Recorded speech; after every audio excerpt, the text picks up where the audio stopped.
اعوذ باللہ من الشیطان الرجیم بسم اللہ الرحمن الرحیم وعدکم اللہ مغانم کثیرۃ تاخذونها، اللہ تعالیٰ نے اے مسلمانوں تم سے وعدہ کیا ہے بہت سی غنیمتوں کا جو تمہیں حاصل ہوں گی۔ فعجل لکم ہذہ، تو یہ تو اللہ نے فوری طور پر تمہیں عطا کر دی ہے، یعنی یہ فتح مبین۔ وکف ایدی الناس عنکم، اور لوگوں کے ہاتھ تمہاری جانب سے روک لیے، یعنی جنگ اگر ہوتی ظاہر بات ہے کہ قریش بھی پھر اگر اس میں اپنی قوت کا مظاہرہ کرتے تو کچھ نہ کچھ نقصان تو مسلمانوں کا بھی ہوتا۔ کف ایدی الناس عنکم، ان کے ہاتھ باندھ لیے اور روک لیے اللہ نے تم سے۔ وَلِتَكُونَ آیَةً لِّلْمُؤْمِنِينَ، اور تاکہ یہ اہل ایمان کے لیے ایک نشانی بن جائے۔ وَيَهْدِيَكُمْ صِرَاطًا مُسْتَقِيمًا، اور اللہ تعالیٰ اب تمہیں سیدھی راہ پر جو ہے گامزن کر دے، یعنی تمہاری جد و جہد کو، اجتماعی جو جد و جہد ہے تمہاری، اسے براہ راست تیر کی طرح سیدھا اب اس کے آخری ہدف اور منزل مقصود تک پہنچا دے۔ وَأُخْرَى لَمْ تَقْدِرُوا عَلَيْهَا، اور کچھ اور بھی فتحیں ہیں جن کا ابھی تک تمہیں جس پر قدرت حاصل نہیں ہوئی ہے۔ قد احاط اللہ بہا، اللہ تعالیٰ ان کا بھی احاطہ کیے ہوئے ہے، یعنی یہ کہ اس کے فوراً بعد تمہیں ایک فتح ملے گی جو کہ خیبر کی ہوگی، کیونکہ یہ اس جو رکوع ہم نے دوسرا پڑھائے ہیں، تیسرا اس سے پہلے نازل ہوا ہے، اور یہ کہ پھر فتح مکہ ہونے والی ہے۔ اللہ تعالیٰ نے یہ تمام فتوحات جو اللہ کے تو علم میں ہے، اللہ کے نے ان کا احاطہ کیا ہوا ہے۔ وَقَالَ اللَّهُ عَلَىٰ كُلِّ شَيْءٍ قَدِيرٌ، اللہ ہر چیز پر قادر ہے۔ وَلَوْ قَاتَلَكُمُ الَّذِينَ كَفَرُوا لَوَلَّوُا الْأَدْبَارَ، اور اگر یہ کافر یعنی قریش مکہ تم سے جنگ کرتے تو لازماً پیٹ دکھا دیتے، پیٹ پھیر جاتے۔ ثم لا یجدون ولیا ولا نصیرا، اور پھر نہ پاتے اپنے لیے کوئی حمایتی، کوئی مددگار۔ سنت اللہ التی قد خلت من قبل، یہ اللہ کی وہ سنت ہے، اس کا دستور ہے، اس کا قانون ہے کہ جو پہلے سے چلا آ رہا ہے، یعنی یہ کہ اللہ تعالیٰ اپنے رسولوں کی مدد کرتا ہے۔ تو اب رسول کے ساتھ اگر وہ جنگ پر آمادہ ہو گئے ہوتے تو یقیناً ان کو پیٹھ دکھانی پڑتی اور شکست ان کا مقدر بنتی۔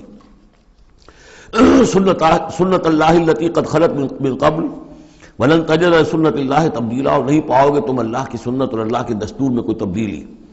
وَهُوَ الَّذِي كَفَّ أَيْدِيَهُمْ عَنْكُمْ وَأَيْدِيَكُمْ عَنْهُمْ بِبَطْنِ مَكَّةَ، وہی ہے جس نے روک لیے ان کے ہاتھ تمہاری طرف بڑھنے سے اور تمہارے ہاتھ ان کی طرف بڑھنے سے۔ بِبَطْنِ مکہ، بیچ شہر مکے کے، یعنی مکے کی وادی میں اور مکے کے شہر میں اگر یہ جنگ ہوتی اور یہ خون ریزی ہوتی، مِن بَعْدِ أَنْ أَسْفَرَكُمْ عَلَيْهِمْ، اور یہ اللہ نے روک دیا اس کے بعد کہ اللہ نے تمہیں ان پر فتح دے دی تھی، یعنی کہ واقعتاً دل میں قریش شکست کھا چکے تھے، وہ سمجھ گئے تھے کہ ہمارے لیے مقابلہ ممکن نہیں ہے، ورنہ وہ صلح کبھی نہ کرتے۔ ان کے لیے تو یہ چیز گویا کہ بڑی موت سے بھی بڑھ کر جو تھی، بھاری تھی، کہ مسلمان جو ہیں ان کے ساتھ ہم صلح کریں، انہیں تسلیم کر لیں، اور پھر یہ بھی طے کریں کہ اگلے سال آپ آئیے اور ہم 3 دن کے لیے یہ پورا مکہ خالی کر دیں گے، آپ یہاں جس طرح چاہیں عمرہ کریں۔ یہ شرط بھی اس میں شامل تھی اگلے سال، لیکن اس سال آپ کو جانا پڑے گا، ہماری ناک جو ہے اتنی نہ کٹے کہ اسی سال آپ عمرہ کر لیں، لیکن یہ ہے کہ بہرحال آئندہ آپ آئیں گے۔ تو اس کے بعد کہ اللہ نے تمہیں ان پر فتح دے دی تھی۔ وَكَانَ اللَّهُ بِمَا تَعْمَلُونَ بَصِيرًا، اور جو کچھ تم کر رہے ہو اللہ اسے دیکھ رہا ہے۔ هُمُ الَّذِينَ كَفَرُوا وَصَدُّوكُمْ عَنِ الْمَسْجِدِ الْحَرَامِ، وہی لوگ ہیں، یعنی ان کے جرائم کا تذکرہ ہو رہا ہے جنہوں نے کفر کیا تو اور تمہیں روکے رکھا مسجد حرام تک جانے سے۔ وَالْهَدْيَ مَعْكُوفًا أَن يَبْلُغَ مَحِلَّهُ، اور ہدی کے جو جانور لے کے گئے تھے مسلمان احرام کے ساتھ ساتھ، وہ ہدی کے جانور تھے کہ کعبے کے لیے نیاز کے یہ جانور ہیں، وہ رکے ہوئے تھے کہ وہ اپنی اصل جگہ پر یبلغ محلہ، کہ اس کا اصل مقام تو یہ تھا کہ کعبے جائیں، وہاں پر ان کا چڑھاوا چڑھایا جائے اور ان کی قربانی دی جائے، لیکن یہ کہ وہ رکے ہوئے تھے کہ وہاں تک نہیں پہنچ سکتے تھے۔ لیکن یہ اللہ نے کیوں ہاتھ روک لیے، ان کے ہاتھ تم سے، تمہارے ہاتھ ان سے کیوں روک لیے، جنگ کیوں نہیں ہونے دی، اس کی حکمت اب آ رہی ہے۔ وَلَوْلَا رِجَالٌ مُؤْمِنُونَ وَنِسَاءٌ مُؤْمِنَاتٌ، اگر نہ ہوتے مرد مومن اور عورتیں مومنات، لم تعلموہم، جنہیں تم نہیں جانتے تھے، ان تطؤوہم، اندیشہ تھا کہ تم انہیں بھی پیس ڈالتے، یعنی جب جنگ ہوتی ہے، بھٹی گرم ہو جاتی ہے، اس وقت تو تحقیق و تفتیش مشکل ہوتی ہے۔ اب وہ مسلمان کے جو ہجرت نہیں کر سکے، ان میں ضعفاء بھی تھے، ان میں مریض بھی تھے، ان میں عورتیں بھی تھیں جن کے لیے ممکن ہی نہیں تھا، جیسا کہ ہم سورہ نساء میں پڑھ چکے ہیں کہ جن کے لیے بالکل ممکن ہی نہیں تھا، اللہ تعالیٰ نے ان کو معاف کر دیا تھا، ہجرت نہیں کر رہے تب بھی اللہ ان سے مواخذہ نہیں کرے گا۔ تو اب وہ لوگ بھی موجود تھے مکے کے اندر، اب اگر یہ چکی چلتی تو پھر تو یہ پیس ڈالتی ان کو بھی. وَلَوْلَا رِجَالٌ مُؤْمِنُونَ وَنِسَاءٌ مُؤْمِنَاتٌ لَمْ تَعْلَمُوهُمْ أَن تَطَئُوهُمْ، تم جانتے ہی نہیں تھے، ہو سکتا ہے کہ تم انہیں بھی کچل دیتے. فَتُصِيبَكُم مِّنْهُمْ مَعَرَّةٌ، اور ان کے معاملے میں پھر تم پر ایک الزام آ جاتا بغیر علم، اس کے بغیر کہ تمہیں کوئی علم ہو، تمہاری بے خبری میں تم پر الزام آتا کہ ان اہل ایمان نے آ کر اپنے اہل ایمان ساتھیوں کو بھی قتل کر دیا. لیدخل اللہ فی رحمتہ، اللہ نے اسی لیے روک دیا اس جنگ کو اس وقت اور تمہیں فتح دے دی صلح کی شکل میں، تاکہ اللہ تعالیٰ داخل کرے اللہ تعالیٰ اپنی رحمت میں جس کو چاہے. وَلَوْ تَزَيَّنُوا لَعَذَّبْنَا الَّذِينَ كَفَرُوا مِنْهُمْ عَذَابًا أَلِيمًا، اگر وہ علیحدہ ہو چکے ہوتے، یعنی مسلمان اہل ایمان مرد اور عورتیں جو ہیں جو ابھی تک مقیم ہیں یہاں پر، اگر وہ یہاں سے نکل چکے ہوتے، علیحدہ ہو چکے ہوتے، تو پھر باقی یہاں صرف کفار رہ گئے ہوتے، تو ہم اسی وقت لَعَذَّبْنَا الَّذِينَ كَفَرُوا مِنْهُمْ عَذَابًا أَلِيمًا، تو ان کافروں کو ہم ابھی وہ بدترین عذاب کا مزہ چکھا دیتے. اس جعل الذین کفروا فی قلوبہم الحمیۃ حمیۃ الجاہلیہ، جب کافروں نے اپنے دلوں کے اندر ایک حمیت جو ہے، ایک بڑی غیرت اور حمیت کا معاملہ، لیکن وہ حمیت جاہلی تھی کہ ہم لوگ، اور کیسے ممکن ہے کہ ہم انہیں یہاں پر عمرہ کرنے دیں، یہ لوگ کہ جو بے دین ہو گئے، ان کے اعتبار سے تو بے دین تھے، جو ہم اپنے آبا و اجداد کے دین کو چھوڑ گئے، تو وہ جو نسل پرستی اور قوم پرستی ان میں تھی، اور آبا پرستی تھی، اور اپنی روایت پرستی تھی، اس کے بنا پر حمیت جاہلیت ان کے دلوں کے اندر اتنی کوٹ کوٹ کر بھری ہوئی تھی. اس جعل الذین کفروا فی قلوبہم الحمیۃ حمیۃ الجاہلیہ، انہوں نے حمیت جاہلی کو اپنے دلوں کے اندر راسخ کر لیا تھا. فانزل اللہ سکینتہ علی رسولہ وعلی المؤمنین، اللہ تعالیٰ نے اپنا طرف سے سکون نازل فرما دیا اپنے رسول پر صلی اللہ علیہ وسلم اور اہل ایمان پر. وَأَلْزَمَهُمْ كَلِمَةَ التَّقْوَىٰ، اور اللہ تعالیٰ نے ان پر لازم کر دیا تقویٰ کی بات کو، یعنی اللہ تعالیٰ نے تقویٰ کو ان پر لازم کر دیا. وَكَانُوا أَحَقَّ بِهَا، یقیناً وہ تقویٰ کے زیادہ حقدار بھی ہیں، وَأَهْلَهَا، اور واقعتاً تقویٰ کے اہل ہیں، ان کے اندر تقویٰ موجود ہے. وَكَانَ اللَّهُ بِكُلِّ شَيْءٍ عَلِيمًا، اور یقیناً اللہ تعالیٰ ہر چیز کا علم رکھتا ہے. لَقَدْ صَدَقَ اللَّهُ رَسُولَهُ الرُّؤْيَا بِالْحَقِّ، اب ایک شبہ کا ازالہ ہو رہا ہے کہ کچھ لوگوں کو یہ خیال پیدا ہوا ہوگا کہ رسول کا تو خواب بھی سچا ہوتا ہے اور وحی کے درجے میں ہے.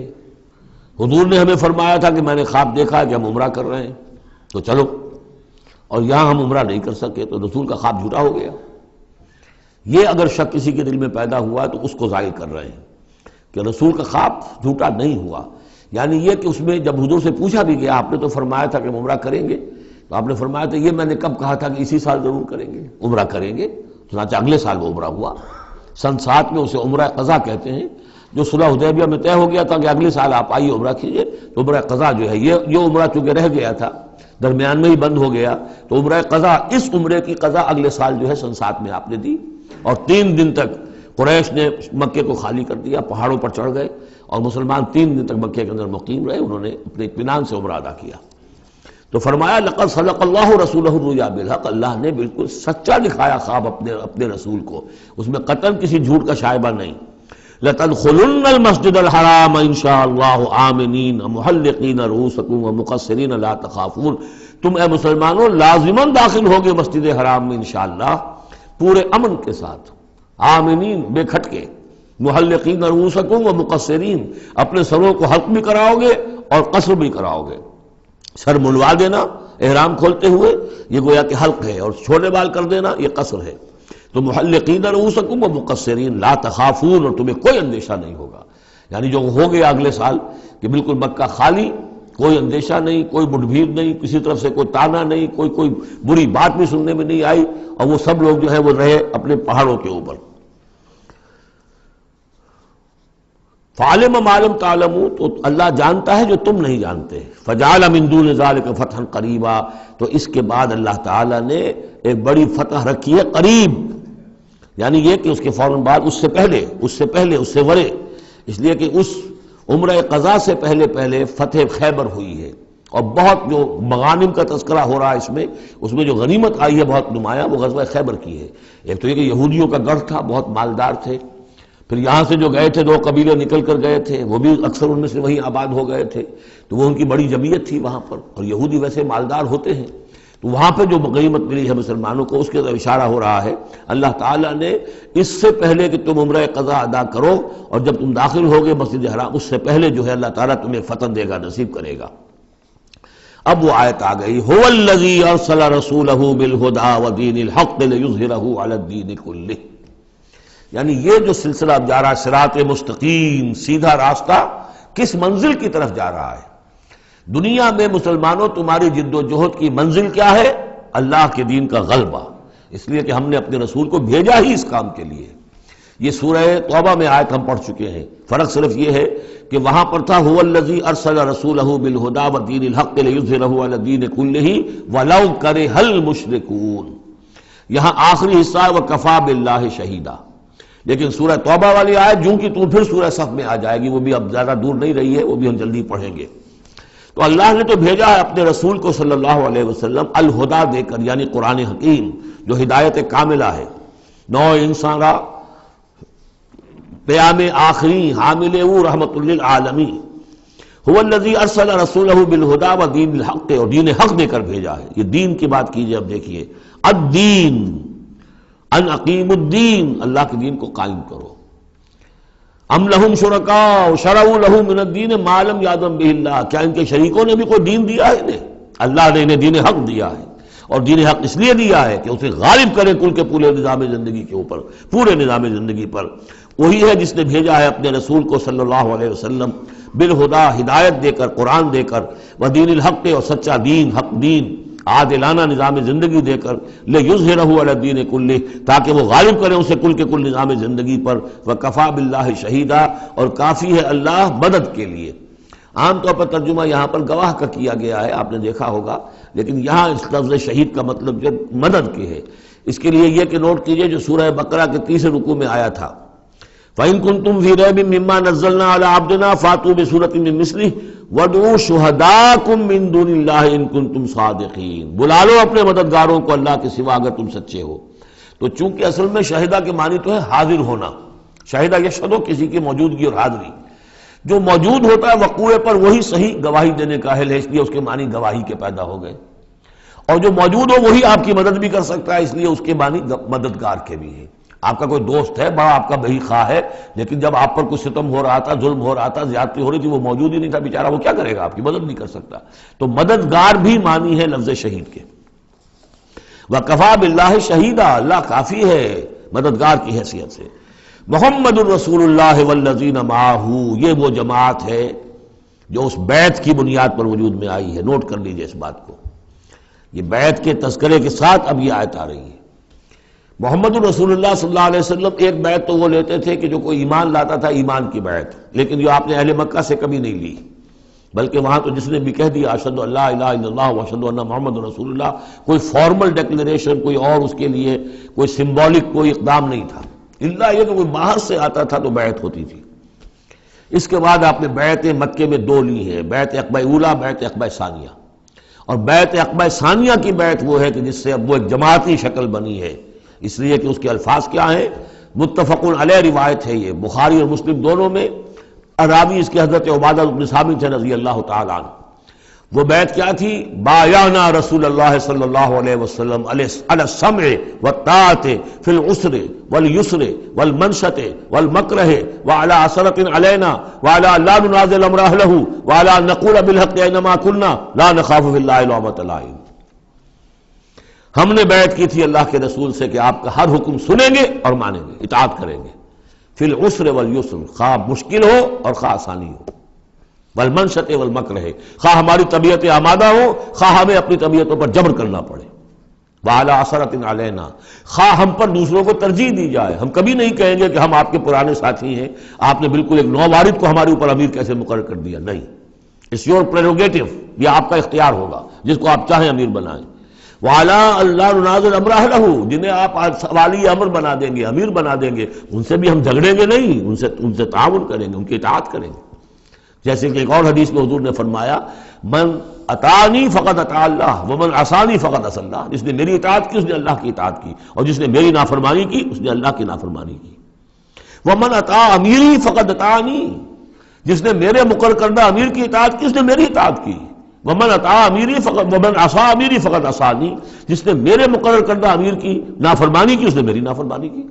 اب ظاہر بات ہے جب جماعتی زندگی ہوتی ہے تو ایک ہی امیر نہیں ہوتا، اب ایک فوج ہے، ایک سپہ سالار ہے، لیکن اور چھوٹے چھوٹے جو اس کے حصے ہیں، میمنہ پر کوئی اور ہے، میسرہ پر کوئی اور ہے، اب قلب پر کوئی اور ہے، چھوٹے چھوٹے کمانڈرز بھی تو ہیں، چھوٹی سی کمپنی ہے، پلاٹون ہے، پھر بٹالین ہے، بٹالین سے اوپر بھی ریجیمنٹ ہے، ہر جگہ پر جو ہے اس کے جو آفیسرز موجود ہیں، جو کمانڈرز موجود ہیں، ان سب کا سلسلے وار سب و طاعت کا نظام اگر نہیں ہوگا تو وہ فوج کہاں ہوئی؟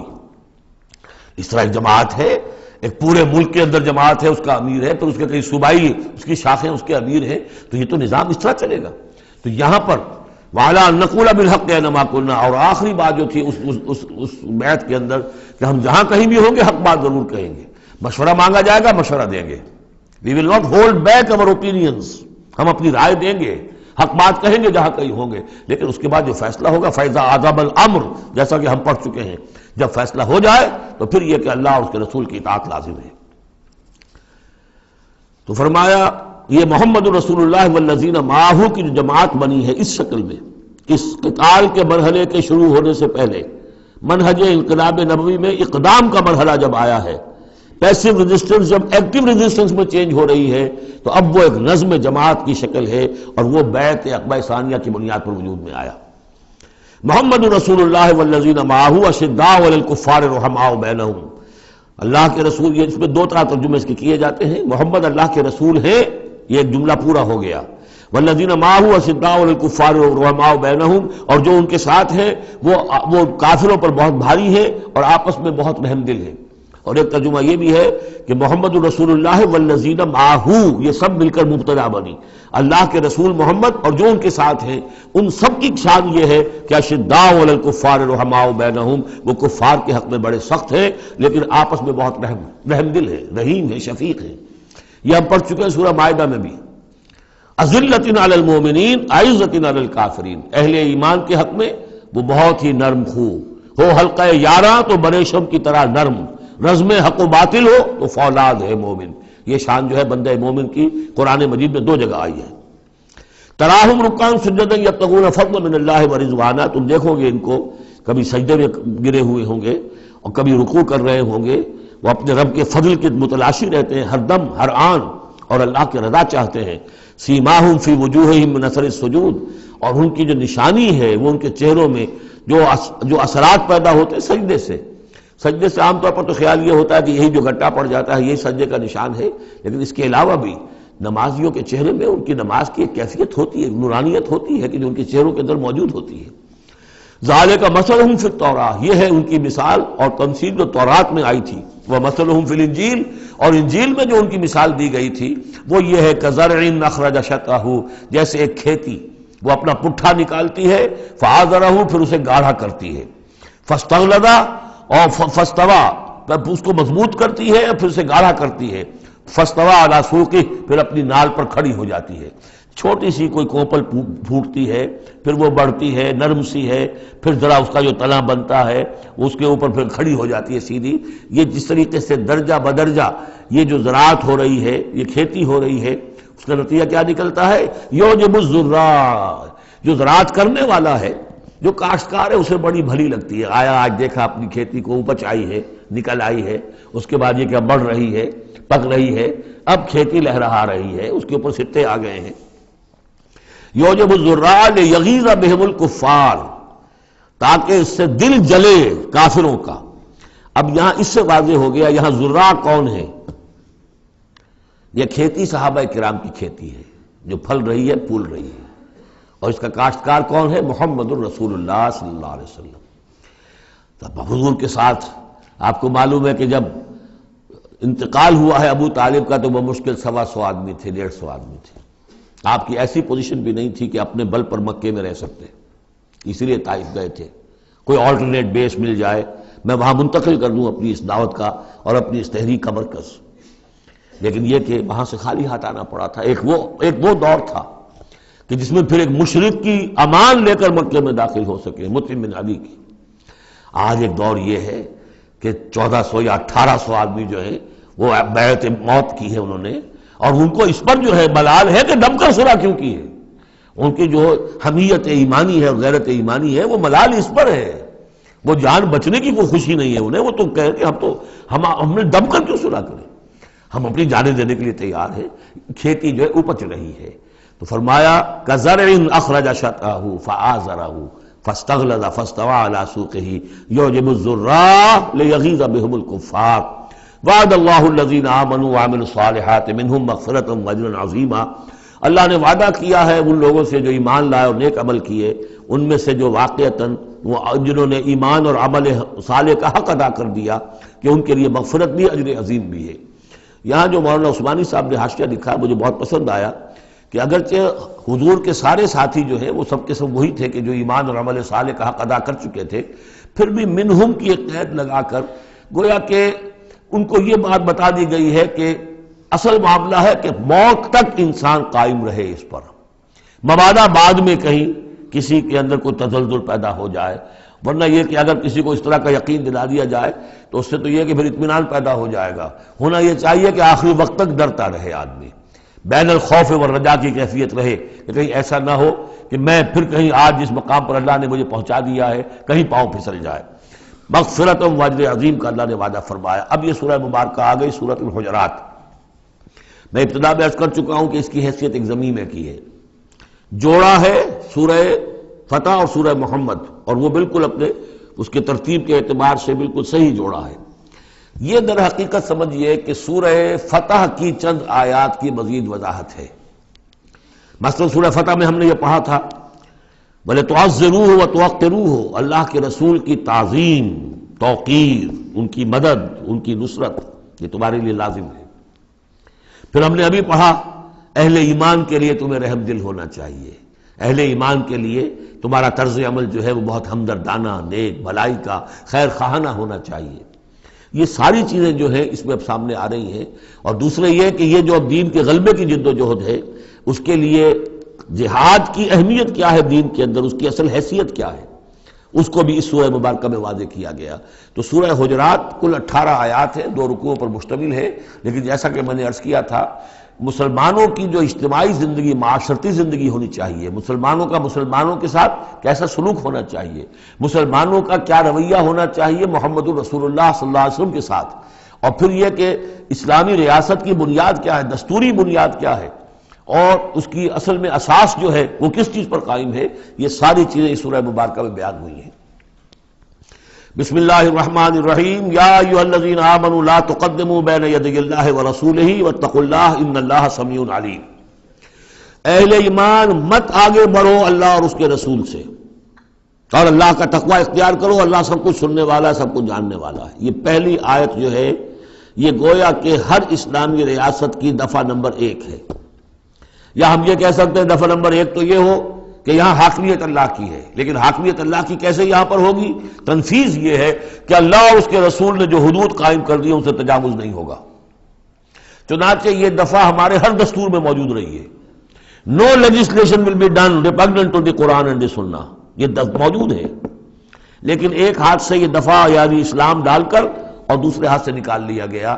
ایک آئیڈیولوجیکل کونسل بنا دی گئی ہے، وہ غور کرتی رہے گی، کوئی قانون کوئی خلاف ہے اگر اسلام کے تو وہ رپورٹ پیش کرتی رہے گی، سال بسال رپورٹیں آتی رہیں گی، کوئی لازم نہیں ہے دستور کی روح سے کہ ان کی دی ہوئی رپورٹ پر عمل بھی ہوگا، لہذا وہ الماریوں پر الماریاں بھرتی رہیں۔ کام ہوا ہے، محنتیں ہوئی ہیں، کوششیں ہوئی ہیں، ان میں ایک بڑی اچھی محنت ہوئی تھی جو اقتصادیات کے بارے میں ہوئی تھی کہ سود کے بغیر کیسی بینکنگ کا نظام قائم کیا جائے، اس میں بڑی محنت ہوئی ہے، لیکن دستور میں کوئی گارنٹی نہیں ہے کہ اس آئیڈیولوجیکل کونسل کی کوئی سفارشات لازماً وہ ان کی تنفیذ بھی ہوگی، تو معلوم ہوا کہ وہ بس ایک ایکسرسائز ان فیوٹیلیٹی ہے اکثر و بیشتر۔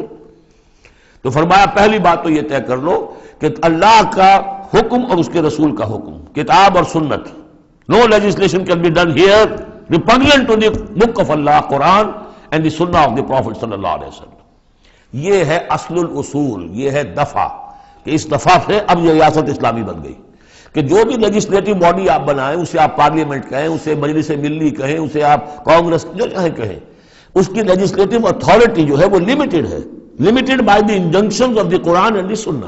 اس دائرے کے اندر اندر وہ قانون سازی کر سکتے ہیں، اس لیے کہ اس دائرے کے اندر اندر جو کچھ ہے وہ مباح ہے، اور مباح کے اندر آپ اکثریت کے ساتھ فیصلہ کر لیجئے۔ کسی دعوت میں آپ کر رہے ہیں، مہمان بلا رہے ہیں، اس میں مشروب کون سا سرو کیا جائے، اس میں روح افزا شربت پلایا جائے یا کوئی سیون اپ پلایا جائے یا کیا کیا جائے، اب اس کو اب وہ بھی مباح ہے وہ بھی مباح ہے، اب کثرت رائے سے فیصلہ کر لیجیے۔ لیکن کثرت رائے کیا، 100% رائے بھی اللہ کے کسی حکم میں ترمیم نہیں کر سکتی، وہ تو دائرہ ہے، اس دائرے کے اندر اندر رہنا ہے، جس کو کہ ایک حدیث سے حضور نے بہت عمدگی سے واضح کیا ہے۔ آپ نے فرمایا مثل المومن کا مثل الفرس فی عقیتہ، مومن کی مثال ایسی ہے جیسے کہ گھوڑا جو بندھا ہوا ہے کھوٹے کے ساتھ۔ ظاہر بات ہے مومن میں جو اللہ کو مانتا ہے تو اللہ کے حکم سے بندھ گیا، رسول کو مانتا ہے رسول کے فرمان سے بندھ گیا، قرآن کو مانتا ہے تو قرآن کے احکام سے بندھ گیا۔ تو ایک آدمی وہ ہے مادر پدر آزاد ہے، نہ اللہ کو جانے نہ رسول کو جانے نہ کسی آسمانی ہدایت کو مانے، وہ جو چاہے قانون بنائے، وہ سوڈمی کو بھی جائز قرار دے دیں، ہومو سیکشولیٹی کو بھی جائز قرار دے دیں، دو مردوں کی شادی کو جائز قرار دے دیں، لیگل سٹیٹس دے دیں، ان کی مرضی ہے جو چاہے کریں، لیکن مسلمان تو پابند ہوتا ہے۔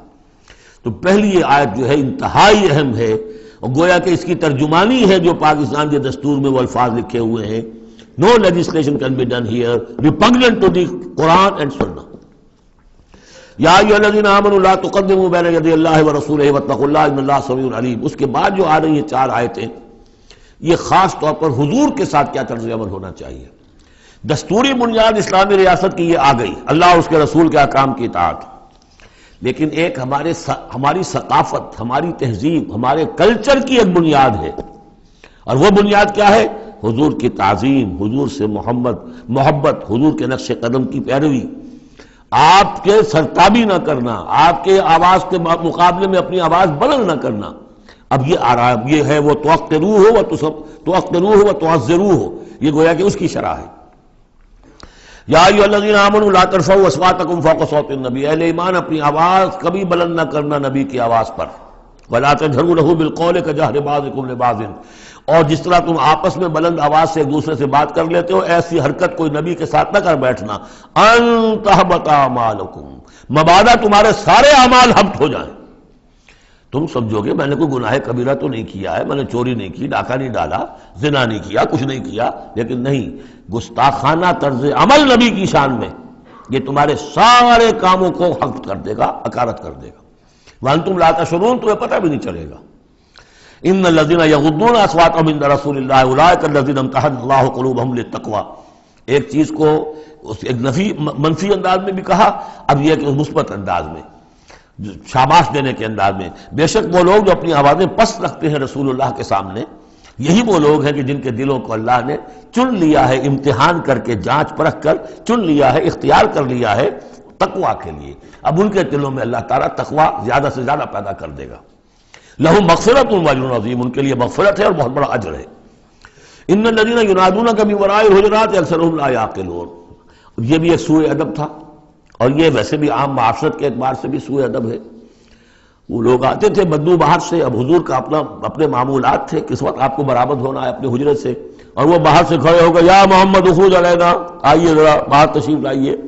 فرمایا ان الذین ینادونک من وراء الحجرات، بے شک وہ لوگ جو آپ کو پکارتے ہیں دیواروں کے پیچھے سے، حجرات کے باہر سے، اکثرهم لا یعقلون، ان میں سے اکثر وہ ہے جو عقل نہیں رکھتے۔ ولو انہم صبروا، اگر وہ صبر کرتے حتی تخرج الیہم، کہ آپ خود برآمد ہوتے اپنی حجرے سے، تشریف لاتے باہر، لکان خیرا لہم، یہ ان کے حق میں بہت بہتر تھا۔ واللہ غفور الرحیم، اللہ غفور اور رحیم ہے۔ یہ انہوں نے جان بوجھ کے گستاخی نہیں کی، یہ صرف بدو ہوتے تھے، اور ظاہر بات ہے وہ مہذب لوگ نہیں تھے، اس حوالے سے ان کے ہاں جو بھی تھا، اور عرب کا بدو وہ تو یوں سمجھیے کہ بہت ہی زیادہ ان آداب وغیرہ سے بہت ناواقف، بہت دور، تو اس لیے انہوں نے کہا کہ اگرچہ انہوں نے کی ہے یہ زیادتی، لیکن اللہ غفور ہے اور رحیم ہے، بخشنے والا ہے، آئندہ اس کا اعادہ نہ ہو۔ اس کے بعد 8 احکام آ رہے ہیں مسلمان معاشرے کو مضبوط اور مربوط رکھنے کے لیے، اس لیے کہ اقامت دین کی جد و جہد، غلبہ دین کی جد و جہد، اگر یہ جماعت مضبوط نہیں ہے، مستحکم نہیں ہے، مربوط نہیں ہے، تو ظاہر بات ہے جد و جہد کمزور ہوگی۔ اور اس کے اندر رکھنے کہاں سے پیدا ہو سکتے ہیں؟ 2 بڑے حکم اور 6 چھوٹے حکم۔ ویسے وہ چھوٹے کس وجہ سے کہہ رہا ہوں وہ بھی میں آپ سے عرض کر دوں گا، اس لیے کہ وہ ایک آیت میں 3 جمع کیے، اور یہاں پہلے جو 2 بڑے حکم آ رہے ہیں ان کے لیے مستقل آیات نازل ہوئی۔ بڑے احکام میں سے پہلا کیا ہے؟ یا ایھا الذین آمنوا ان جاءکم فاسق بنبأ فتبینوا ان تصیبوا قوما بجہالۃ فتصبحوا علی ما فعلتم نادمین۔ اہل ایمان، اگر تمہارے پاس کوئی فاسق شخص آئے جو متقی نہیں ہے، وہ آئے کوئی بڑی خبر لے کر، اطلاع لے کر، فتبینوا، تو تحقیق کر لیا کرو، اس کی خبر پر کوئی اقدام نہ کر گزرنا۔ ہو سکتا ہے وہ غلط بات بتا رہا ہو تمہیں کہ فلاں قبیلہ جو ہے حملے کی تیاری کر رہا ہے، تو تم پہلے اسے پری ایمپٹ کرنے کے لیے فوری طور پہ تم حملہ کر دو، نہیں، فتبینوا، تحقیق کر لیا کرو، ان تصیبوا قوما بجہالۃ، مبادا تم جا پڑو کسی قوم پر نادانی میں، حملہ کر بیٹھو کسی قوم کے اوپر، کسی قبیلے کے اوپر نادانی میں، فتصبحوا علی ما فعلتم نادمین، اور پھر تمہیں ہونا پڑے جو کچھ کہ تم نے کیا ہو اس پر نادم۔ اس لیے یہ کہ افواہوں پر کوئی اقدام نہ کیا جائے۔ ہاں خبر لانے والا صدیق اکبر ہو رضی اللہ تعالیٰ عنہ، بات دوسری ہے، لیکن یہ کہ جو شخص جو ہے قابل اعتماد نہیں ہے، اس کا کردار، اس کی زندگی جو ہے اس طرح کی نہیں ہے، تو اس کے بارے میں اس کی رائے ہوئی کسی خبر پر فوراً کوئی اقدام درست نہیں ہوگا، اس کی پوری طرح تحقیق کرو، تفتیش کرو۔ اور ایسا ہی ہوتا ہے اکثر و بیشتر کہ یہ جو افواہوں کے اوپر اقدام کر دیے جاتے ہیں، ان سے بڑے بڑے جھگڑے شروع ہو جاتے ہیں، بڑی بڑی جنگیں شروع ہو جاتی ہیں۔ وَاعْلَمُوا أَنَّ فِيكُمْ رَسُولَ اللَّهِ، اور دیکھو تمہارے مابین اللہ کے رسول ہیں۔ یہ اس سے کیا مراد ہے؟ یعنی محمد صلی اللہ علیہ وسلم اللہ کے رسول ہیں، لیکن یہ تم میں سے بعض خواتین کے شوہر بھی ہیں، بعض اشخاص کے داماد بھی ہیں، بعض کے خسر بھی ہیں، یہ رشتے ہیں کہ نہیں؟ بعض کے بھتیجے بھی ہیں۔ تو اگرچہ ان کے رشتے ہیں، لیکن ازواج کو بھی سمجھنا چاہیے کہ یہ صرف میرے شوہر نہیں، یہ اللہ کے رسول ہیں۔ بڑا فرق ہوگا اگر صرف شوہر سمجھ کر کوئی معاملہ کیا، اور لیکن یہ کہ یہ حیثیت نگاہ میں نہ رہے کہ اللہ کے رسول ہے۔ اگر حضرت ابو بکر اور حضرت عمر سمجھے ہمارا داماد ہے، داماد تو بیٹے کے برابر ہوتا ہے نا، نہیں، اللہ کا رسول، ان کی جو حیثیت تمہارے سامنے مقدم رہنی چاہیے وہ یہ کہ اللہ کے رسول ہیں۔ وَاعْلَمُوا أَنَّ فِيكُمْ رَسُولَ اللَّهِ، یہ اللہ کے رسول ہیں اگرچہ محمد ابن عبداللہ، کوئی شک نہیں، لیکن اللہ کے رسول ہیں۔ لَوْ يُطِيعُكُمْ فِي كَثِيرٍ مِّنَ الْأَمْرِ، اگر وہ تمہارا کہنا مانا کرے اکثر معاملات میں، لَعَنِتُّمْ، تو تم مشکل میں پڑ جاؤ گے۔ تمہارا رویہ یہ ہونا چاہیے کہ یہ دیکھو وہ کیا چاہتے ہیں، ان کی منشا دیکھو۔ وَلَٰكِنَّ اللَّهَ حَبَّبَ إِلَيْكُمُ الْإِيمَانَ، لیکن اے محمد کے ساتھیوں، اے صحابہ رسول، اللہ نے تو تمہارے نزدیک ایمان کو بہت محبوب بنا دیا ہے، وَزَيَّنَهُ فِي قُلُوبِكُمْ، اسے تمہارے قلوب کے اندر کھبا دیا ہے، وَكَرَّهَ إِلَيْكُمُ الْكُفْرَ وَالْفُسُوقَ وَالْعِصْيَانَ، اور بہت ہی تمہارے نزدیک ناپسندیدہ بنا دیا ہے کفر کو بھی اور فسق کو بھی اور نافرمانی کو بھی۔ یہ صحابہ کرام کی شان میں بہت بڑی آیت ہے جو نازل ہوئی ہے قرآن میں۔ وَلَٰكِنَّ اللَّهَ حَبَّبَ إِلَيْكُمُ الْإِيمَانَ وَزَيَّنَهُ فِي قُلُوبِكُمْ وَكَرَّهَ إِلَيْكُمُ الْكُفْرَ وَالْفُسُوقَ وَالْعِصْيَانَ أُولَٰئِكَ هُمُ الرَّاشِدُونَ، یقیناً یہی لوگ ہیں جو صحیح راستے پر ہیں اور جو سعادت مند ہیں اور جو آخری کامیابی کو حاصل کریں گے۔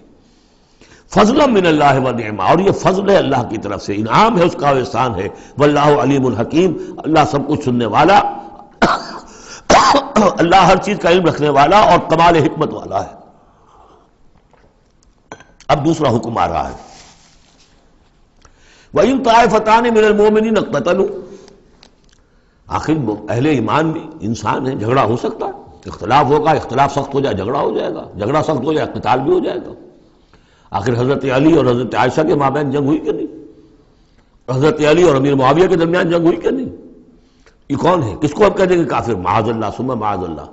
تو فرمایا وَإِن طَائِفَتَانِ مِنَ الْمُؤْمِنِينَ اقْتَتَلُوا، اگر اہل ایمان میں سے دو گروہ لڑ پڑے، فَأَصْلِحُوا بَيْنَهُمَا، تو اب عام معاشرے کو یہ سمجھنا چاہیے، سب لوگوں کو، کہ وہ یہ نہ سمجھے کہ ہم سے کیا ہے، آپس میں نبٹ لیں، نہیں، ان کے درمیان صلح کراؤ، تمہارا فرض ہے، یہ اجتماعی فریضہ ہے، صلح کراؤ۔ فَأَصْلِحُوا بَيْنَهُمَا، انڈیفرنس ہمیں کیا تعلق؟ غلط، اس لیے کہ یہ جو رکھنا پڑ رہا ہے، یہ اسلامی معاشرے کا رکھنا مسلمانوں کی مجموعی قوت کو کمزور کرنے کا سبب بنے گا، اور مسلمانوں کی قوت کمزور ہوتی ہے تو اللہ کے دین کے غلبے کی جدوجہد کمزور پڑ رہی ہے۔ لہذا فرض سمجھو، اصلحوا بینہما، ان کے درمیان صلح کراؤ۔ فَإِن بَغَتْ إِحْدَاهُمَا عَلَى الْأُخْرَىٰ، پھر اگر ان میں سے ایک دوسرے پر زیادتی کرے، صلح کی پابندی نہیں کر رہا، صلح کرا دی گئی پھر بھی وہ زیادتی کر رہا، فَقَاتِلُوا الَّتِي تَبْغِي، اب جنگ کرو اس سے جو زیادتی کرنے والا ہے۔ اب یہ دو فریقوں کے درمیان نہیں رہا معاملہ، اب ایک فریق گویا کہ پوری مسلم جماعت کو، پورے مسلم معاشرے کو، پوری ملت اسلامی کو جو کہ وہ للکار رہا، چیلنج کر رہا ہے، تو اب ان سے جنگ کرو حتیٰ تفیء الی امر اللہ، یہاں تک کہ وہ لوٹ آئے اللہ کے حکم کی طرف۔ صلح کی جو بھی شرائط تھی ان کو دوبارہ قبول کر لے۔ فإن فات، پھر اگر وہ لوٹ آئے، فاصلحوا بینہما، پھر ان کے مابین دوبارہ صلح کرا دو، بالعدل، انصاف کے ساتھ، واقسطوا، اور دیکھنا انصاف کا دامن ہاتھ سے نہ چھوڑنا، انصاف کرو، اس لیے کہ اب ہو سکتا ہے کہ اس دوسرے فریق پر تم کو زیادتی کر بیٹھو، اس لیے کہ اب اس سے تم بھی لڑے ہو، لڑ کر تم نے اسے مجبور کیا ہے کہ وہ صلح کی پابندی کرے، تو اب بھی اس پر کوئی زیادتی نہ ہو جائے۔ واقسطوا ان اللہ یحب المقسطین، اللہ تعالیٰ انصاف کرنے والوں کو محبوب رکھتا ہے۔ یہ تو دو بڑے بڑے حکم ہو گئے۔ اب ایک آیت میں 3 حکم اور دوسری میں پھر 3 حکم، یہ چھوٹے چھوٹے انفرادی سطح کے اوپر یا برادریوں کی سطح کے اوپر یا جماعتوں کے اندر جس طرح کے بڑے بڑے چیزیں پیدا ہو جاتی ہیں، بعض چیزیں معمولی نظر آتی ہیں لیکن اس سے دلوں کے اندر زخم پڑ جاتے ہیں۔ یا ایھا الذین انما المؤمنون اخوۃ فاصلحوا بین اخویکم، یہ تو اسی کے ساتھ آ گئی۔ یقیناً تمام اہل ایمان جو ہے وہ آپس میں بھائی بھائی ہے، بس اپنے 2 بھائیوں کے درمیان صلح کرا دیا کرو، واتقوا اللہ، اللہ کا تقوی اختیار کرو، لعلکم ترحمون، تاکہ تم پر رحم کیا جائے۔ اب وہ آ رہی ہیں 2 آیتیں۔ یا ایھا الذین آمنوا لا یسخر قوم من قوم عسى ان یکونوا خیرا منهم ولا نساء من نساء عسى ان یکن خیرا منهن، اہل ایمان تم میں سے کوئی گروہ دوسرے گروہ کا مذاق نہ اڑائے، تمسخر نہ کرے، ہو سکتا ہے کہ وہ ان سے بہتر ہوں۔ جن کا تم مذاق اڑا رہے ہو، کسی ایک برائی کو دیکھا ہے تم نے، کسی ایک عیب کو دیکھا ہے، اس کی ناک چھوٹی ہے، اس کا کان چھوٹا ہے، اس کا فلاں یہ ہے، اس کا یہ ہے، تو تم نے تو کوئی عیب دیکھا ہے ظاہری، ہو سکتا ہے دل میں اس کے تقویٰ تم سے 10 گنا زیادہ ہو، اللہ کی محبت، اللہ کے رسول کی محبت تم سے 1000 گنا زیادہ ہو، تو تمہیں کیا پتا، تم نے تو ایک چیز دیکھی ہے۔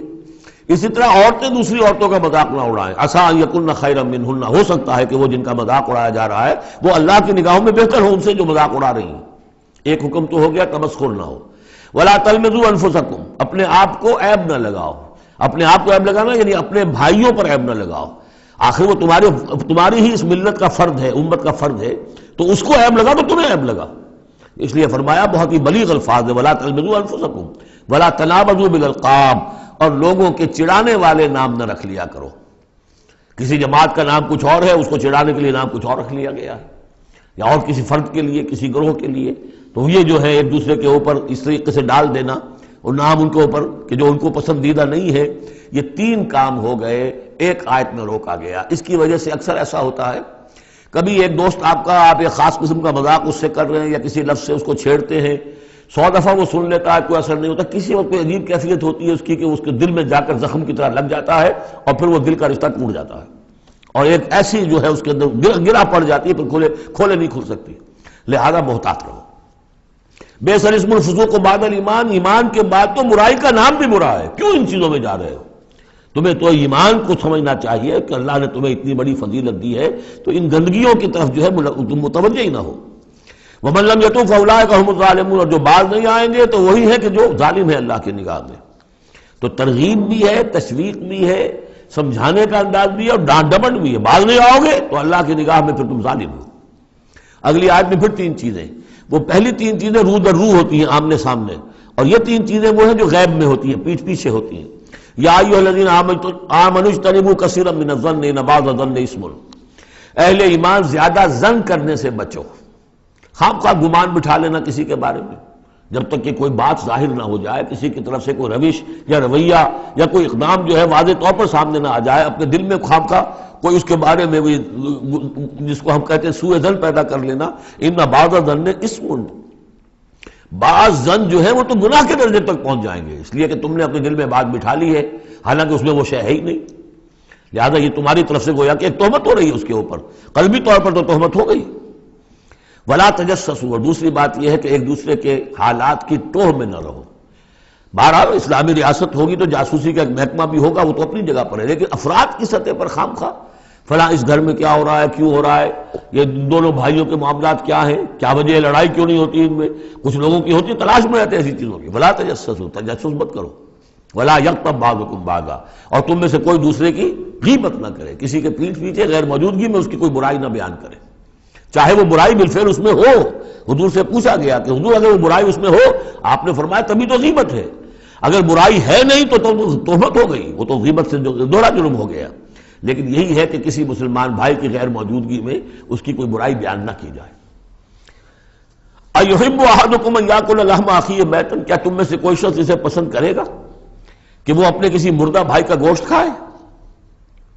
فَکَرِہْتُمُوهُ، یہ تو تمہیں بہت برا لگا، بہت گھن آیا، یہ کیا بات کہہ دی اللہ تعالیٰ نے؟ کوئی شخص چاہے گا یہ کہ اپنے مردہ بھائی کا گوشت کھائے؟ لیکن یہ اخلاقی سطح پر یہی کام تم کرتے ہو۔ غیبت جو ہے اخلاقی سطح پر یہی ہے۔ کیوں کہ جو شخص موجود نہیں ہے آپ اس کی عزت پر حملہ کر رہے ہیں۔ اگر وہ موجود ہوتا اپنا دفاع کرتا، لیکن موجود نہیں ہے، دفاع نہیں کر سکتا، وضاحت کرتا، آپ کو غلط بات سمجھ میں آئی، آپ نے ٹھیک نہیں سمجھا ہے، آپ کو اطلاع صحیح نہیں ملی ہے، آپ سو طرح سے اپنی حفاظت کرتا ہے اپنی عزت کی، اور چونکہ موجود نہیں ہے آپ نے جیسے مردہ بھائی کی لاش پڑی ہے جس سے چاہو موٹی جو ہے کاٹ لو، لیکن اگر وہ زندہ ہو تو تمہیں قریب آنے دے گا۔ یہی ہے مثال۔ اَیُحِبُّ أَحَدُکُمْ أَن یَأْکُلَ لَحْمَ أَخِیہِ مَیْتًا فَکَرِہْتُمُوهُ وَاتَّقُوا اللَّهَ إِنَّ اللَّهَ تَوَّابٌ رَحِیمٌ، اور اللہ کا تقوی اختیار کرو، اللہ تواب ہے، توبہ کا بہت قبول فرمانے والا، اور رحیم ہے، بہت رحم فرمانے والا۔ تیسرا حصہ اس سورہ مبارکہ کا جو آ رہا ہے یہ عظیم ترین مضامین پر مشتمل ہے۔ ابھی تک معاملہ سارا یا ایھا الذین آمنوا یا ایھا الذین آمنوا یا ایھا الذین آمنوا، آپ نے دیکھا یہ یوں سمجھیے کہ 12 آیات میں 5 مرتبہ یا ایھا الذین آمنوا آ چکا ہے، اور ہم نے دیکھا مکی صورتیں اتنی لمبی جو ہے یا ایھا الذین آمنوا کا صیغہ وہاں ہے ہی نہیں، لیکن یہ آیت آ رہی ہے یا ایھا الناس، اے لوگو انا خلقناکم من ذکر و انثی، اے لوگو ہم نے تمہیں پیدا کیا ہے، تم سب کو، چاہے مومن ہو چاہے غیر مومن ہو، چاہے مسلمان ہو چاہے کافر ہو، تم سب کو ہم نے پیدا کیا ہے من ذکر و انثی، ایک مرد اور ایک عورت سے۔ حضرت آدم اور حوا کی اولاد ہو تم۔ وجعلناکم شعوبا وقبائل لتعارفوا، اور ہم نے تمہیں بنا دیا ہے، قوموں میں تقسیم کر دیا اور قبیلوں میں، تاکہ ایک دوسرے کو پہچانو۔ یہ رنگ کا فرق، نسل کا فرق، اور یہ شکل و شبہات کا فرق، یہ جو بھی انسان کے نقوش ہیں ان کا فرق، زبانوں کا فرق، یہ قوموں اور قبیلوں میں جو فرق اور امتیاز انہوں نے ڈالا ہے تاکہ پہچان سکو۔ سارے انسان ایک ہی رنگ کے، ایک ہی شکل و صورت کے، ایک ہی معلوم ہوتا کہ سانچہ ہے فیکٹری کا، اسی میں سے سب بنے چلے آ رہے ہیں، ایک ہی زبان بولتے تو پہچانتے کیسے ایک دوسرے کو؟ یہ سارا ہے صرف پہچان کے لیے، یہ نہیں ہے کہ فلاں نسل اعلیٰ ہے، فلاں گھٹیا ہے، فلاں اونچی ہے، فلاں نیچی ہے۔ جیسا کہ آپ نے خطبہ دیا تھا جو آخری خطبہ ہے حجۃ الوداع کا، لا فضل لعربی علی عجمی ولا لعجمی علی عربی ولا لاحمر علی اسود ولا لاسود علی احمر الا بالتقوی، کسی عربی کو، کسی عرب کو عجمی پر کوئی فضیلت نہیں، کسی عجمی کو کسی عرب پر کوئی فضیلت نہیں، کسی سرخ رو کو کسی سیاہ فام پر کوئی فضیلت نہیں، کسی سیاہ فام کو کسی سرخ رو پر کوئی فضیلت نہیں۔ ہاں فضیلت ہے تو تقوی کی بنیاد پر ہے۔ ایچ جی ویلز نے اپنی history of concise history of the world میں یہ پیسج کوٹ کر کے لکھا کہ اگرچہ اس سے پہلے بھی تاریخ انسانی میں human fraternity, equality and freedom, انسانی حریت و اخوت و مساوات کے واس تو بہت کہے گئے، لیکن یہ ہے کہ تاریخ انسانی میں یہ ماننا پڑتا ہے کہ پہلی مرتبہ ان اصولوں پر بالفعل ایک معاشرہ قائم کیا محمد نے صلی اللہ علیہ وسلم۔ حالانکہ دشمن ہے، اس نے حضور کی سیرت پر حملے کیے ہیں بالکل وہی اسی طرح کے جیسے رشدی نے کیے ہیں۔ رشدی نے ذرا انداز اور زیادہ گھناؤنا استعمال کیا، چونکہ وہ تو فکشن اس نے ایک طور سے بنائی ہے، لیکن اس نے وہ تاریخ لکھ رہا تھا تو اس طرح کا انداز تو نہیں ہے، لیکن باتیں وہی کہی ہیں۔ اس کے باوجود کس بات کو ماننے پر مجبور ہو گیا کہ واقعہ یہ ہے کہ محمد نے، وہ تو رسول اللہ تو نہیں مانتا، کہ یہ ماننا پڑتا ہے کہ پہلی مرتبہ for the first time in history he established a society based on these principles of human fraternity, equality and freedom. اگرچہ جو تازہ ایڈیشن ہے اس کتاب کا concise history of the world, اس میں سے یہ پیسج نکال دیا، اب تو ایڈیٹرز اور ہیں، البتہ پرانا ایڈیشن کہیں یونیورسٹی سے لیجیے، لائبریری سے، اور وہاں سے آپ کو وہ مل جائے گا پیسج۔ یا ایھا الناس انا خلقناکم من ذکر و انثی وجعلناکم شعوبا وقبائل لتعارفوا، یہ تعارف کے لیے، ان اکرمکم عند اللہ اتقاکم، یقیناً تم میں سب سے زیادہ باعزت اللہ کے نزدیک وہ ہے جو سب سے بڑھ کر متقی ہے۔ ان اللہ علیم خبیر، یقیناً اللہ تعالیٰ سب کو جاننے والا اور باخبر ہے۔ قالت الاعراب آمنا، اب ایک اور بہت اہم بات آ گئی۔ اسلامی معاشرہ اور اسلامی ریاست کی جو شہریت ہے اس کی بنیاد کیا ہے؟ ایمان یا اسلام؟ ایمان تو دل میں ہے، چھپی ہوئی شے ہے، ویریفائبل نہیں ہے یا نہیں ہے، کیسے معلوم ہوگا؟ دنیا میں جو آپ کو قانون بنانا ہے، دنیا میں جو معاشرہ بنانا ہے، دنیا میں جو ریاست بنانی ہے، اس میں کون شامل ہوگا؟ اس کی ساری بنیاد اسلام پر ہے، ایمان پر نہیں ہے۔ لیکن آخرت میں سارا دار و مدار ایمان پر ہے، اسلام پر نہیں ہے۔ آپ جو ہے یہاں کی ابھی سینسس ہوگا آپ کے ملک میں، آپ مسلم لکھا ہوا ہے آپ کے خانے میں مسلم، لیکن یہ کہ اس کی بنا پر اللہ کے ہاں چھوٹ نہیں ہو جائے گی، اللہ دیکھے گا ایمان بھی تھا کہ نہیں۔ ان اللہ لا ينظر الى صورکم ولا الى اموالکم ولکن ينظر الى قلوبکم واعمالکم، اللہ تمہاری صورتوں اور اموال کو نہیں دیکھتا، تمہارے دلوں اور اعمال کو دیکھتا ہے۔ تو یہ جو ایمان اور اسلام کا فرق ہے، اسلامی ریاست اسلامی معاشرے کی اس بحث میں اہم ترین ہے، اس کی بنیاد ایمان پر نہیں ہے، اسلام پر ہے۔ اس کے لیے بیان کیا کیا؟ قالت الاعراب آمنا، یہ بدو کہہ رہے ہیں ہم ایمان لے آئے۔ قل لم تؤمنوا، اے نبی ان سے کہہ دیجئے تم ہرگز ایمان نہیں لائے ہو۔ لم تؤمنوا ہے، یہ نفی جاد باللم ہو رہی ہے، فعل مضارع پر لم لا کر تاکید ہو جاتی ہے۔ ما آمنتم نہیں، لم تؤمنوا، تم ہرگز ایمان نہیں لائے ہو، ولکن قولوا اسلمنا، یوں کہو کہ ہم اسلام لے آئے ہیں، ہم مسلمان ہو گئے، ہم نے اطاعت قبول کر لی۔ وَلَمَّا يَدْخُلِ الْإِيمَانُ فِي قُلُوبِكُمْ، ابھی تک ایمان تمہارے دلوں میں داخل نہیں ہوا۔ وَإِن تُطِيعُوا اللَّهَ وَرَسُولَهُ، لیکن اگر تم اللہ اور اس کے رسول کی اطاعت کرتے رہو گے، لا يَلِدْكُم مِّنْ أَعْمَالِكُمْ شَيْئًا، اللہ تعالیٰ تمہارے اعمال میں سے کوئی کمی نہیں کرے گا۔ ان اللہ غفور الرحیم، اللہ غفور الرحیم ہے۔ یعنی قانون تو یہی بنتا ہے، اصول تو یہ بنتا ہے، جب تک ایمان دل میں نہ ہو تو کسی کا کوئی عمل قبول نہ ہو۔ لیکن اللہ غفور ہے، رحیم ہے، اس کی شان غفاری اور اس کی شان رحیمی کے صدقے سے اللہ نے تمہیں یہ رعایت دی ہے کہ اگر نفاق نہ ہو، چاہے ایمان ابھی دل کے اندر راسخ نہیں ہے، لیکن اللہ اور اس کے رسول کی اطاعت کرتے رہو، اگرچہ یہ اطاعت ہوگی total obedience, partial obedience is no obedience, it has to be total. ادخلوا فی السلم کافہ، اسلام میں بھی جزوی داخلہ جو ہے قبول نہیں ہے، پورا کا پورا ہم تن سموچے۔ لیکن بہرحال اسلام تو یہ ہے۔ اب اگر تم جاننا چاہو کہ مومن کسے کہتے ہیں تو سن لو، اس کی ڈیفینیشن یہ آ گئی۔ اب یہ میں نے سورہ انفال کے دوران بھی اس کو وضاحت کیا تھا کہ اس کے دو حصے جو اس ڈیفینیشن کے، سورہ انفال میں دوسری آیت، دوسری تیسری، اور ادھر آخر سے پہلی آیت جو ہے اس میں ان کو دونوں کو علیحدہ کر دیا گیا۔ یہ ہے گویا کہ comprehensive definition of a Muslim, of a مومن۔ Who is a مومن؟ انما المؤمنون الذين آمنوا بالله ورسوله ثم لم يرتابوا، مومن تو بس صرف وہ ہے جو ایمان لائے اللہ پر اور اس کے رسول پر، پھر شک میں ہرگز نہیں پڑے۔ لم يرتابوا، پھر وہی جہاد میں لم، ہرگز کوئی شک نہیں پیدا کیا، یعنی یقین بن گیا، ایمان دل کے اندر راسخ ہو گیا۔ جیسے کہ فرمایا صحابہ کرام کے بارے میں، وَلَٰكِنَّ اللَّهَ حَبَّبَ إِلَيْكُمُ الْإِيمَانَ وَزَيَّنَهُ فِي قُلُوبِكُمْ، تمہارے دلوں میں کھبا دیا اس نے۔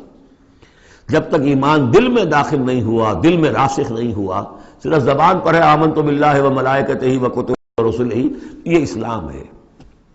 بنی الاسلام علی خمس، اس میں یقین قلبی شامل نہیں ہے۔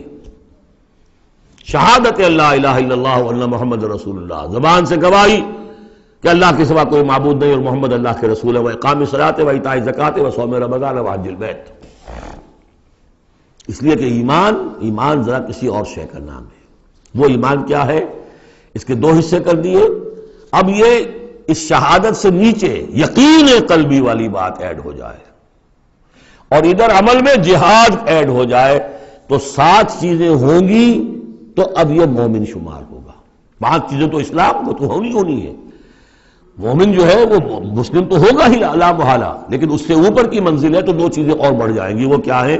انما المؤمنون الذين آمنوا بالله ورسوله ثم لم يرتابوا وجاهدوا باموالهم وانفسهم في سبيل الله، اور جہاد کریں اپنے مالوں کے ساتھ اور اپنی جانوں کے ساتھ اللہ کی راہ میں۔ اولئک هم الصادقون، یہ لوگ ہیں جو سچے ہیں، دعوی ایمان میں سچے ہیں۔ کہنا آسان ہے آمنت باللہ وملائکتہ وکتبہ، لیکن واقعتاً ایمان ہے یا نہیں اس کا جائزہ لے لو۔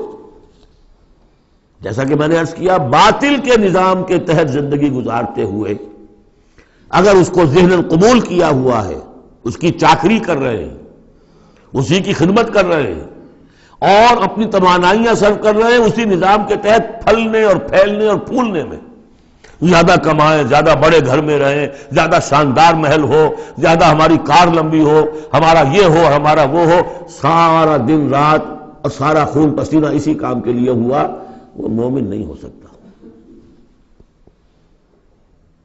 غلبہ باطل کے تحت انڈر پروٹیسٹ رہنا پڑے گا.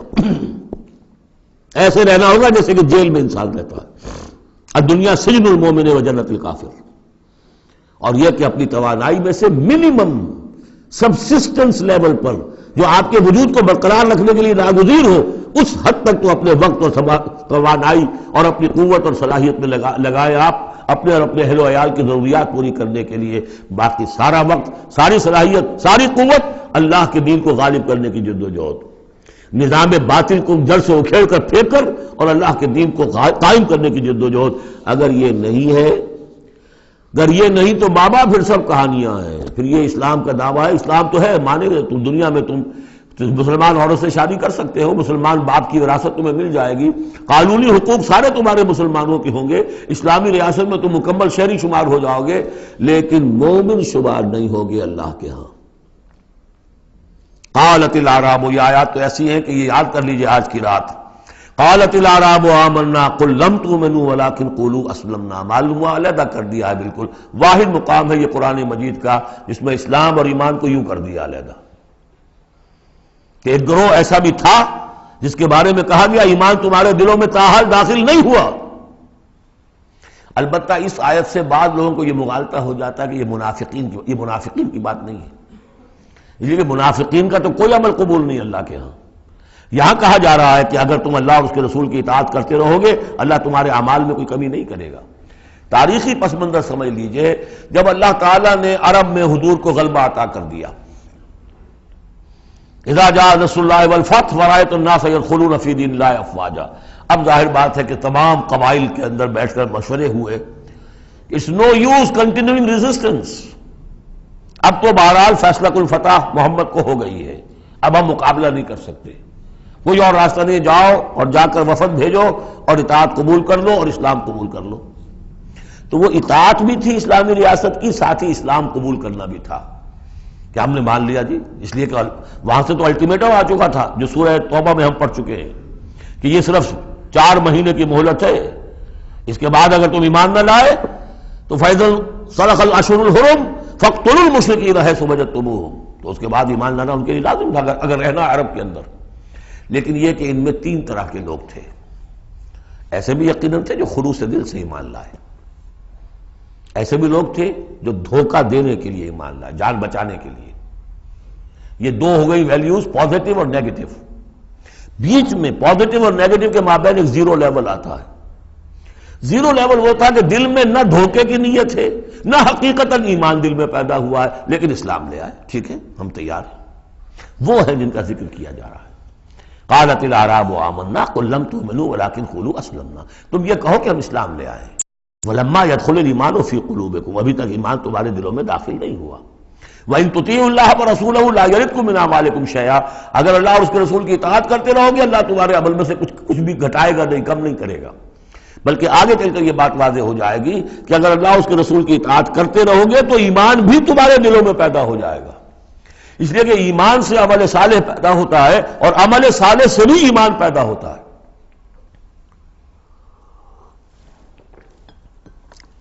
لیکن اگر تم جاننا چاہو دل میں یہ امنگ پیدا ہو جائے، اللہ کرے کہ ہم میں سے ہر شخص کے دل میں یہ آج ارادہ اور امنگ پیدا ہو جائے اور یہ وہ آرزو پیدا ہو جائے جس کے اوپر علامہ اقبال نے جو کہا ہے کہ آرزو اول تو پیدا ہو نہیں سکتی کہیں اور، ہو جائے تو مر جاتی ہے یا رہتی ہے خام. یہ آرزو کہ مجھے مومن رہنا ہے، جینا ہے، مرنا ہے، یہ آرزو اول تو پیدا مشکل سے ہوتی ہے اور ہو جائے تو معاشرہ اس کو غذا نہیں دیتا. ہر 4 طرف سے اس کے خلاف آپ پر دباؤ پڑنا شروع، دماغ خراب ہو گیا، پاگل ہو گیا، فینیٹک ہے، یہ اپنا کیریئر چھوڑ رہا ہے، یہ اپنا کاروبار برباد کر رہا ہے، وہ فلاں یہ کر رہا ہے. تو ماحول جو ہے، ماحول میں آکسیجن نہ ہو تو پودا کیسے پروان چڑھے گا؟ تو اس لیے بہت مشکل کام ہے، الا یہ کہ خلوص نیت اور عزم مصمم ہو تو اللہ تعالیٰ کی طرف سے خصوصی توفیق اور تحصیل ہوتی ہے. تو آج آپ اس کو سامنے رکھ کر دل میں یہ آرزو لے کر اٹھیے کہ یہ ایمان اس ڈیفینیشن پر ہمیں پورے اترنا ہے. وہ ڈیفینیشن کیا ہے؟ انما المؤمنون الذین آمنوا باللہ ورسولہ ثم لم یرتابوا وجاہدوا باموالہم وانفسہم فی سبیل اللہ اولئک ھم الصادقون. اس آیت کے شروع اور آخر دونوں میں اسلوب حصر ہے. مومن صرف وہ ہیں جو ایمان لائے اللہ پر، اس کے رسول پر، پھر شک میں ہرگز نہیں پڑے، ان کے دل میں اس ایمان نے یقین کی شکل اختیار کر لی. اور پھر انہوں نے جہاد کیا اللہ کی راہ میں، کھپائے اس میں اپنے مال بھی اپنی جانیں بھی، یہی لوگ حقیقت میں سچے ہیں اپنے دعوی ایمان میں۔ اللہم ربنا اجعلنا منہم، اللہم ربنا اجعلنا منہم، یہی صادقون ہیں جن کے بارے میں سورہ توبہ میں ہم آیت پڑھ کر آئے ہیں، کونوا مع الصادقین، صادقین کے ساتھ ہو جاؤ۔ تلاش کرو کوئی صادقین ہے دنیا میں اس وقت کہ نہیں، اور حضور نے یہ خبر دی ہے، لا تزال فی امتی طائفۃ قائمین علی الحق، میری امت میں ہمیشہ ایک گروہ ضرور موجود رہے گا جو حق پر قائم ہوگا۔ تلاش کرو اسے، اور تلاش کر کے کونوا مع الصادقین، ان میں شامل ہو، ان کے ساتھ شامل ہو جاؤ، ان کے دست و بازو بنو۔ ظاہر بات ہے جمعیت کے بغیر، جماعت کے بغیر وہ اقامت دین کیسے ہوگی، وہ اظہار دین الحق علی الدین کلہ کیسے ہوگا؟ محمد رسول اللہ والذین معہ حزب اللہ بن گئے تھے، تبھی تو دین قائم ہوا نا۔ اب وہ ساری کیفیات جو سورہ حجرات میں آئیں، قل اتعلمون اللہ بدینکم، اب یہ نوٹ کر لیجئے، جن لوگوں کے دلوں میں وہ ایمان نہیں تھا، وہ اسلام لانے پر حضور پر اپنے احسان جتایا کرے، حضور دیکھیے ہم تو لڑے بھڑے بغیر اسلام لے آئے، تو ہمارا تو حق زیادہ ہونا چاہیے۔ وہ ہماری ہریانہ کی زبان میں یہ کہاوت ہے، تھوتھا چنا باجے گھنا، وہ چنا جو اندر سے کھوکھلا ہو چکا ہو اس کی آواز زیادہ ہوتی ہے، برتن خالی ہوگا تو آواز کھنکھنانے کی آتی ہے، برتن کے اندر پانی پڑا ہوا ہو تو پھر اس طرح کی آواز نہیں آتی۔ تو ایمان سے خالی تھے، اس لیے وہ اپنی ایمان کے دعوے ذرا زیادہ کرتے تھے۔ قل اتعلمون اللہ بدینکم، تم اپنے دین کا جو اس طرح سے بڑھ چڑھ کر باتیں کرتے ہو تو اللہ کو بتانا چاہتے ہو، جتلانا چاہتے ہو اپنا دین، واللہ یعلم ما فی السماوات وما فی الارض۔ اگر تمہیں ایمان حاصل ہوتا تو تم یہ جانتے کہ اللہ تو جانتا ہے جو کچھ کے آسمانوں میں اور زمین میں ہے۔ ایک بندہ مومن کے لیے تو یہ کہنے کی ضرورت ہی نہیں، واللہ بکل شیء علیم، اللہ تو ہر چیز کا علم رکھتا ہے۔ یمنون علیک ان اسلموا، اے نبی آپ پر احسان دھر رہے ہیں کہ ہم اسلام لے آئے۔